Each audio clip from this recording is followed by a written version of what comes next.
एक हफ्ते से भी कम वक्त में वज़ीर दाखिला मोहसिन नकवी का दूसरा हंगामी दौरा तेहरान कोई मामूली बात नहीं है। आप इस सिफारतकारी को कैसे देखते हैं? पाकिस्तान वाशिंगटन और तेहरान को दोबारा मेज़ पर लाने के लिए कामयाब हो जाएगा, क्या लगता है आपको? देखें, एस्केलेशन जो है हो रही है, डिप्लोमेटिक एफर्ट्स में भी हो रही है और मिलिट्री बिल्डअप में भी हो रही है। तो ये देखें ना, ट्रम्प साहब डिप्लोमेट नहीं है, ट्रम्प बिजनेसमैन है। तो उनका जो तरीका है मुज़ाकरात है वो मुख्तलिफ है टिपिकल डिप्लोमेसी से।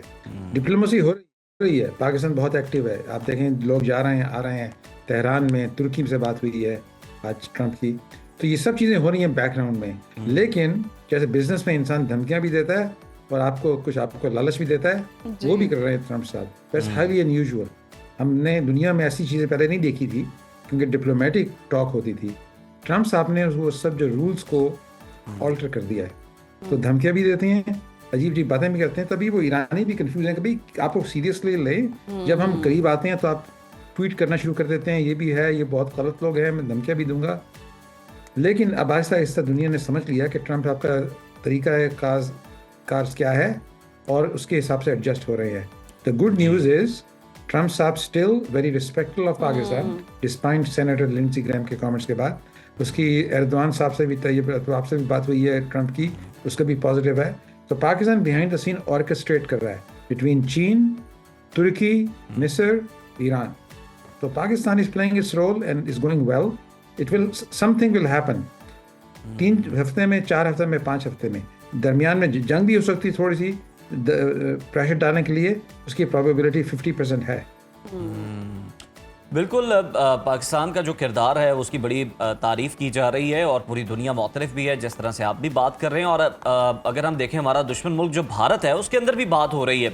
मतलब आप देखिए कि मोदी साहब गए हैं और किस तरह से वो मेलोनी को टॉफीज़ जो हैं वो दे रहे हैं उनके नाम की, और इस तरह की हरकतें कर रहे हैं। कांग्रेस कह रही है कि जनाब आप देखिए पाकिस्तान जो है कितनी उसने तैयारी की, पाकिस्तान की फ़ौज ने कितनी तैयारी की, कितना अहम रोल वो प्ले कर रहे हैं, और हमारे वज़ीर आज़म किस तरह की हरकतें कर रहे हैं।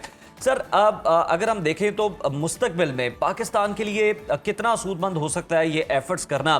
पाकिस्तान को इसके क्या फ़वाइद हासिल होते हुए आपको नज़र आ रहे हैं इन फ्यूचर? तो आपकी बात सही है, इसमें 2 पॉइंट्स हैं। एक तो पाकिस्तान का फ़ायदा ये होगा कि ऑयल जो है ईरान से आने से बहुत फ़ायदा होगा हमारी इकोनॉमी में।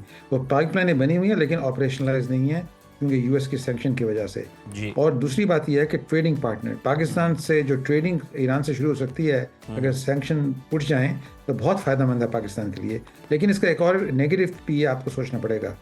पाकिस्तान ने जो पैक्ट किया है सऊदी अरेबिया के साथ, उसे nuclear power, as a nuclear power हम उनको प्रोटेक्शन दे रहे हैं, उनसे भी हमारी कॉम्प्लिकेशन है। अगर ईरान और सऊदी का डायरेक्ट अटैक हो गया, हमें फिर सऊदी अरब की मदद के लिए जाना पड़ेगा।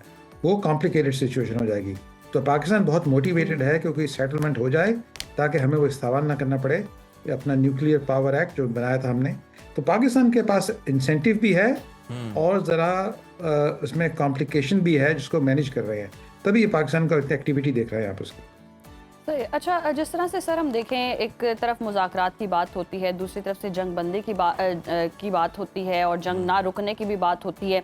ये एक बहुत ही थिन लाइन है और डोनाल्ड ट्रंप बहुत ही अनप्रेडिक्टेबल हैं। कभी कुछ कहते हैं और कभी कुछ कहते हैं। जिस तरह से आपने भी कहा कि बिज़नेस में धमकियाँ भी होती हैं और फिर कहीं ना कहीं मुज़ाकरात की बात होती है। वो शायद एक अच्छी डील चाह रहे हैं, लेकिन फिर भी उनके जो बयानात हैं वो बहुत सख्त हैं, इग्नोर नहीं किए जा सकते कि ईरान को नक्शे से हटा दिया जाएगा, नक्शे से मिटा दिया जाएगा। और ऐसे में ईरान की तरफ से भी सरप्राइज मिलने की बातें हो रही हैं। तो ये धमकियां कितनी हकीकी हो सकती हैं? क्या ईरान के पास वाकई ऐसी कोई सलाहियत मौजूद है कि दोबारा जंग की सूरत में अमेरिका को कोई बड़ा नुकसान पहुंचाया जा सकता है? ईरान के पास लेवरेज है, मोर लेवरेज देन वी रियलाइज्ड। एक तो स्ट्रेट ऑफ हॉर्मुज को उसने क्लोज करके वो लेवरेज निकाला, पहले उसके पास नहीं होता था। लेकिन बहुत ज़्यादा बात है कि अगर वो अटैक कर दें मिडल ईस्ट में, कतर में अमेरिका की बहुत बड़ी बेस है, और दुबई में और इराक में अगर अटैक कर दें, फिर ऑयल सप्लाई को रीबिल्ड करने में 5, 6, 7, 8 साल लग सकते हैं।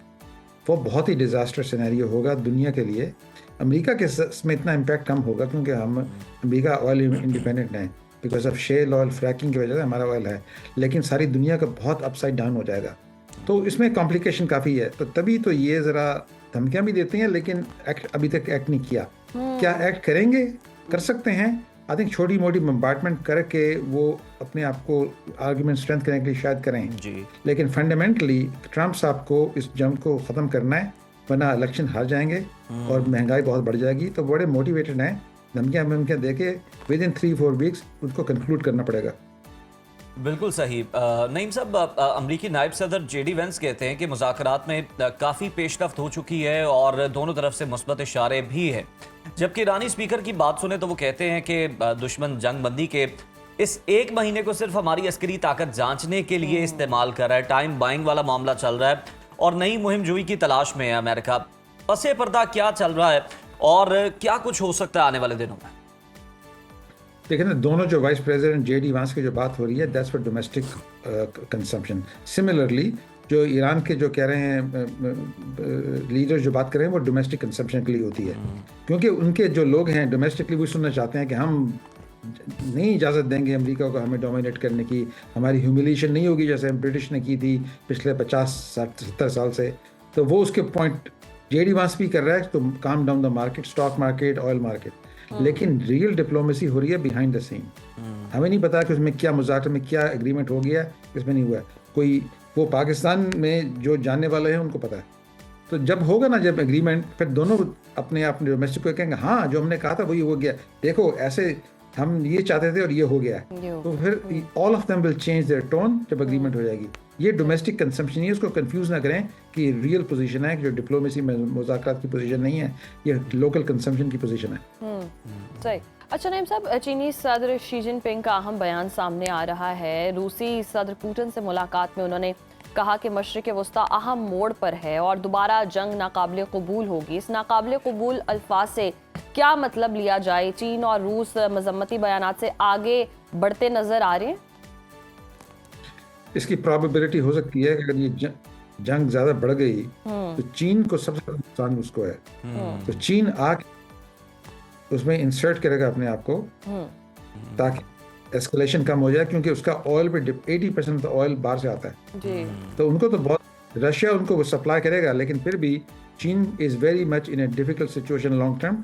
Is not just the oil, is the fertiliser. अगर फर्टिलाइजर नहीं होंगी तो आपकी फिर फूड नहीं आपके आ सकती है, ट्रांसपोर्ट नहीं हो सकती, तो इसमें फैमिन हो सकता है। तो इसकी वजह से बहुत मुश्किल है वो। अच्छा प्रोफेसर साहब, अगर हम देखें लास्टली तो कुछ इशारे मिल रहे हैं कि लगता है कि मामला जो हैं वो बस हतमी मरहले में दाखिल हुए जाते हैं। मोहसिन नकवी साहब जो हैं वो सदर मसूद पेज़ेश्कियान से उनकी मुलाकात भी चल रही है और उनके जो दौरे हैं ईरान के उनको भी देखा जाए। दूसरी तरफ हम देख रहे हैं कि आलमी मार्केट में जो तेल की कीमतें हैं $100 फी बैरल से कीमतें नीचे आ गई हैं। तो ये कोई इशारे मिल रहे हैं कि आने वाले कोई 2 से 3 दिन में या हम 1 हफ्ते के अंदर कोई मुआहदा होता हुआ देख रहे हैं? हाँ, ऑयल प्राइसेस जो है इंडिकेटर है कि मार्केट क्या फील कर रही है जी। तो यस, मेरे ख्याल में इतनी जल्दी में नहीं होगा। इसमें कुछ मजीद लगी, कोई बयानात हो सकते हैं 1 महीने में कि हमको मेजर एग्रीमेंट फ्रेमवर्क एग्री हो गया, लेकिन फ्रेमवर्क के बाद जो डिटेल्स हैं उसमें मजीद हफ्ते लगेंगे, 3, 4, 5, 6 हफ्ते लग सकते हैं। लेकिन अगर फ्रेमवर्क एग्रीमेंट हो जाए 1-2 हफ्ते में, फिर मार्केट्स विल काम डाउन हो जाएंगी और ऑयल की जो प्राइस बता रहे हैं उसको इंडिकेट कर रहा है। सही। और नईम साहब, अगर इन केस ये डेडलॉक बरकरार रहता है तो वो कौन सी शराइत हो सकती हैं? क्योंकि 5 शराइत अमेरिका ने रखी हैं और 5 शराइत ईरान ने रखी हैं। उन 5 में से भी कोई एक अगर मेन जिस पर जी अभी भी इख्तलाफ हो और डेडलॉक बरकरार रहे और फिर कशीदगी बढ़ जाए। ट्रम्प साहब एक चीज़ चाहते हैं कि इसकी अगर न्यूक्लियर को पोस्टपोन कर दिया जाए तो वो कह सकते हैं कि ओबामा की इससे बेहतर डील मैंने बना दी है। पोस्टपोन 10 साल के लिए, 20 साल के लिए, 50 साल के लिए, 99 साल के लिए, कोई एग्रीमेंट ऐसा होगा कि हम न्यूक्लियर में नहीं बनाएंगे इतने सालों तक। अच्छा, वो ओबामा उसको, ट्रम्प उसको कहे कि ओबामा से मच बेटर डील है, मैंने विक्ट्री डिक्लेयर कर देनी है। ईरान सिर्फ ये चाहता है कि उसको सैंक्शन उतर जाएं, वो फ्री ट्रेड कर सकें और एसेट अनफ्रीज हो जाए। Those are the hard line. उसके बाद बाकी जो 4 पॉइंट्स हैं वो सब नेगोशिएबल है। ये 2 पॉइंट अगर हो जाएंगे एग्रीमेंट में, बाकी point is does not matter. बिल्कुल सही। और डोनाल्ड ट्रंप यही चाहते हैं कि जिस तरह से हमने देखा कि साबिक सदूर को वो तनकीद का निशाना भी बनाते हैं, ख़ासतौर पर सदर बाराक ओबामा को, और उनके JCPOA मुआहदे पर वो तनकीद भी करते हैं, तो वो चाहते हैं कि उनसे बेहतर डील जो है वो कोई ले सके ईरान से, और साथ ही साथ अपनी आवाम को भी सेटिस्फाई कर सके, एक फातेह के तौर पर जनाब वो अपनी आवाम में वापस जा सके। बहुत शुक्रिया प्रोफेसर नईम जफर साहब कैलिफोर्निया से हमारे साथ जुड़े थे और इस आम मामले पर अपना तज्जिया दे रहे थे।